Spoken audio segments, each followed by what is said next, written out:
Hi all. So this is our beautiful mom to be Sivaranjani.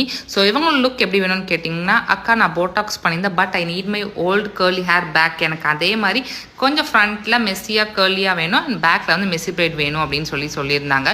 Client கேட்டதுக்கப்புறம் தாங்க தெரியும் இந்த மாதிரி இப்போ வின்டேஜ் லுக் எல்லாமே இப்போ ட்ரெண்டிங்காக வந்துட்டுருக்கு அப்படின்னு சொல்லிட்டு ஜுவல்ஸை ஒரு 3-4 கடையில் ரெண்டல் பேஜில் தேடி கடைசியாக வந்து நம்ம ஒரு ரெண்டல் பேஜில் எடுத்திருந்தோம். ஆன் த ஹோல் ரொம்ப பியூட்டிஃபுல்லாக வந்துருந்துச்சு லுக்கு. பேபி ஷவருக்கு ஏற்ற மாதிரி கொஞ்சம் மேட் ஃபினிஷ் போகாமல் நல்ல டியூயியாக ஸ்கின் ஃபினிஷாக போயிருந்தோம். மேக்கப்புமே கொஞ்சம் பிரைட்டாக வேணும் அப்படின்னு சொல்லி கேட்டிருந்தாங்க. ரொம்ப அழகாக இருந்தாங்க பார்க்குறதுக்கு. இந்த மாதிரி கிளைண்ட்ஸ் நியூவாக கேட்கும் போது அந்த மேக் ஓவர் போகிறதுக்கு நம்மளுக்கே அவ்வளோ இன்ட்ரெஸ்டடாக இருக்குது. எல்லாமே வந்து பார்த்து யூனிக்காக வேணும்க்கா அப்படின்னு சொல்லி கேட்டிருந்தாங்க. ஹேடுமே இப்போ ட்ரெண்டிங்கில் இருக்க மாதிரி ஒரு ஹேடு தான் சூஸ் பண்ணியிருந்தாங்க.